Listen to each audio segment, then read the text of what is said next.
Hello दोस्तों, EFL learning के नए वीडियो में बहुत बहुत स्वागत है। 4 से 6 अगस्त 4 आईपीओ आ रहे हैं। उनमें से एक आईपीओ है विंडलास बायोटेक। आईपीओ के बारे में बात करेंगे, जीएमपी एंकर लिस्ट के बारे में बात करेंगे और इंपॉर्टेंट फाइनेंशियल्स और कंपनी से रिलेटेड इंपॉर्टेंट डिटेल्स हम इस वीडियो में बात करने वाले हैं।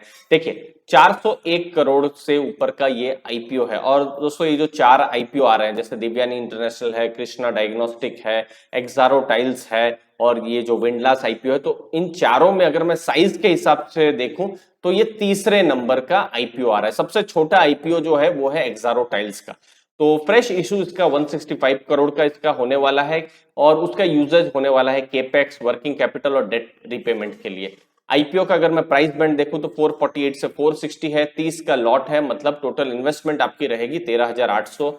4 से 6 अगस्त है और जब ये लिस्ट हो जाएगा तो 1003 का मार्केट कैप रहेगा। और ये चीज बहुत इंपॉर्टेंट है, आपको ध्यान में रखनी है, क्योंकि स्मॉल कैप में भी ये स्मॉल कैप होने वाली है। क्योंकि जनरली जो स्मॉल कैप कंपनी होती है, जो टॉप की 500 कंपनी के जो खत्म होती है, वो खुद ही मैंने जो देखा है 2-2.5 हजार करोड़ से खत्म होती है। तो ये और भी छोटी कंपनी होने वाली है, तो इसका आपको ध्यान में जरूर रखना है। अगली चीज यहां पर ब्रोकरेजेस ने क्या कहा है, जैसे मैंने जब स्टडी की थी तो एंजल ब्रोकिंग ने सब्सक्राइब की सलाह दी है, रेलिगियर ने लॉन्ग टर्म पॉजिटिव रहने की बात कही है, मारवाड़ी शेयर्स ने सब्सक्राइब की सलाह दी है और बीपी वेल्थ ने भी सब्सक्राइब की सलाह दी है। ग्रेम मार्केट प्राइस जो हमने रिसर्च की है तो ये बहुत ही वोलाटाइल है, 20% के आसपास है, जो कि दिखा रहा है कि ठीक ठाक लिस्टिंग हो सकती है, लेकिन इसको मॉनिटर करना बहुत जरूरी है और इस पर अभी फिलहाल बहुत रिलाई नहीं हो किया जा सकता है। ठीक ठाक यहाँ पर चल रहा है। 120 करोड़ एंकर इन्वेस्टर्स से ऑलरेडी रेज हो चुके हैं। 22 एंकर इन्वेस्टर्स है, मतलब 22 स्कीम्स है, 4 म्यूचुअल फंड और 13 स्कीम्स है। जो भारत के अगर म्यूचुअल फंड्स अगर देखें, जो डोमेस्टिक म्यूचुअल फंड, तो इन्वेस्टको है, आईसीआईसीआई है, यूटीआई है, सुंदरम है।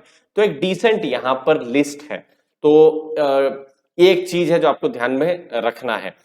तो अब मैं आपको विंडलास बायोटेक के बारे में बता दूं। ये सीडीएमओ प्लेयर है, टॉप 5 सीडीएमओ प्लेयर भारत में उसमें नाम आता है। 1.5% का इसका मार्केट शेयर है और खुद के भी ब्रांडेड प्रोडक्ट्स हैं और ओटीसी प्रोडक्ट्स भी हैं। और जो प्रोडक्ट्स हैं उनका यूज कहाँ होता है, मल्टी ड्रग की थेरेपी में होता है। 2 से ज्यादा कोई भी प्रॉब्लम, कार्डियोवास्कुलर या कोई भी प्रॉब्लम होती है तो फिजिशियंस इन सब जो भी मेडिसिन है ये देते हैं। तो सीडीएमओ जो प्लेयर है यहाँ पर इनका यूज बहुत ज्यादा बढ़ जाता है। 804 से ज्यादा इनके प्रोडक्ट्स हैं और 87% रेवेन्यू सीडीएमओ से ही आते हैं। अगर आप इनके अब ये इनके जो कस्टमर्स हैं वो है बड़े बड़े नाम, जैसे फाइजर है, सानोफी है, कैडिला है, जाइडस है, ये सब बड़े बड़े नाम हैं। और जो फॉर्मुलेशन फार्मा कंपनी है भारत में, अगर 10 है तो 10 में से जो 7 कंपनियां हैं वो यहाँ पर वो इनके कस्टमर्स हैं। 4 मैन्युफैक्चरिंग फैसिलिटीज है और चारों देहरादून से हैं। अगर आप कोई उत्तराखंड से बिलोंग करते हैं तो दोस्तों है जरूर एक बार हेलो करिएगा कमेंट सेक्शन में। 328 करोड़ का रेवेन्यू था फाइनेंशियल ईयर 20 में और यहाँ पर जो मार्जिन था ये 4 पॉइंट है, यहाँ गलती से ये हो गया है, 4.93% का पैट मार्जिन था फाइनेंशियल ईयर 20 में, जो कि बढ़कर 9.75% का मार्जिन हो गया है। रिटर्न ऑन कैपिटल एम्प्लॉयड 16% के आसपास में है दोस्तों। स्ट्रेंथ के हिसाब से अगर मैं बात करूं तो लीडिंग सीडीएमओ है और थेराप्यूटिक जो सेगमेंट है वहां बहुत ज्यादा फोकस है और यहाँ पर इंडस्ट्री ग्रोथ 13% का बताया जा रहा है और यहाँ पर अच्छा खासा मार्केट शेयर जो है इनका अभी फिलहाल अगर मैं सीडीएमओ में कहूं तो 1.5% का है। क्रोनिक थेराप्यूटिक जो भी है उनके कंजम्पशन में इनका काम होता है। इनोवेटिव पोर्टफोलियो है और एंट्री बैरियर्स भी बहुत सारे हैं।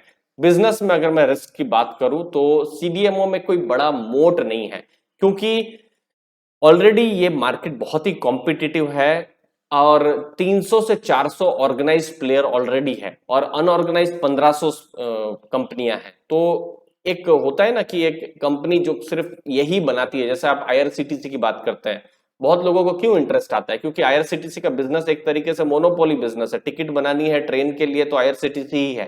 तो मैं एक एग्जांपल दे रहा हूं। तो सिमिलरली जैसे यहाँ फार्मा कंपनियों को दूसरे भी लोग मिल सकते हैं, यहाँ पर वो हो सकता है कि कस्टमर खुद से अपना सीडीएमओ का बिजनेस बना दे या फिर दूसरा वेंडर पकड़ ले, क्योंकि 1500 प्लेयर्स हैं अनऑर्गेनाइज, 300 से 400 ऑर्गेनाइज है, तो ये एक बहुत बड़ा रिस्क है।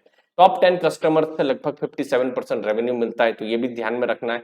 फार्मा सेक्टर है तो फिर यहाँ पर बहुत सारा रेगुलेशंस का भी सामना करना पड़ता है और कंपनी का भविष्य में प्लान है कि वो इंजेक्टेबल्स में जाएंगी। जब इंजेक्टेबल्स की बात करता हूं तो मुझे ग्लैंड फार्मा का नाम याद आता है। तो इंजेक्टेबल्स में तो अभी तक गए नहीं है, तो नया बिजनेस होगा, कितना सक्सेस फेलियर होगा वो अभी बोल नहीं सकते हैं। तो ये सब कुछ रिस्क है, आपको ध्यान में रखने हैं। मुझे लगता है बहुत ही छोटा आईपीओ है। अगर यहाँ पर बिल्कुल अगर हाई रिस्क अगर आप इन्वेस्टर हैं तो यहाँ पर सिर्फ जैसे मेरी जो स्ट्रेटेजी है कि मैं सिर्फ लिस्टिंग गेन के लिए ही मैं यहाँ पर देखूंगा, क्योंकि मुझे यहाँ मोट नहीं दिख रहा है कि ये बिजनेस में कुछ यूनिक हो। और दूसरी बात है, जो ग्रोथ भी जो है ऐसा नहीं है कि 20-30% के हिसाब से ग्रोथ हुआ होगा, जो मैनेजेबल 4-5% के हिसाब से थोड़ा बहुत ही यहाँ पर सेल्स ग्रोथ और बाकी सब ग्रोथ हुआ है। तो इसीलिए बिजनेस है, बट बिजनेस में ऐसा कुछ यूनिकनेस मुझे नहीं दिखा है। तो मेरा जो ऑब्जेक्टिव रहेगा सिर्फ लिस्टिंग गेन तक रहेगा, ये मेरी सोच है इस आईपीओ से लेकर। आप भी अपनी जो सोच है, आपकी अंडरस्टैंडिंग जो है, जरूर कमेंट सेक्शन में बताइए। आपके व्यूज का बिल्कुल इंतजार रहेगा। मुझे उम्मीद है आपको वैल्यू मिली होगी। चैनल को दोस्तों जरूर सब्सक्राइब करके रखिएगा अगर आप कुछ नया सीख के गए। तो धन्यवाद आपके टाइम के लिए। Thank you very much.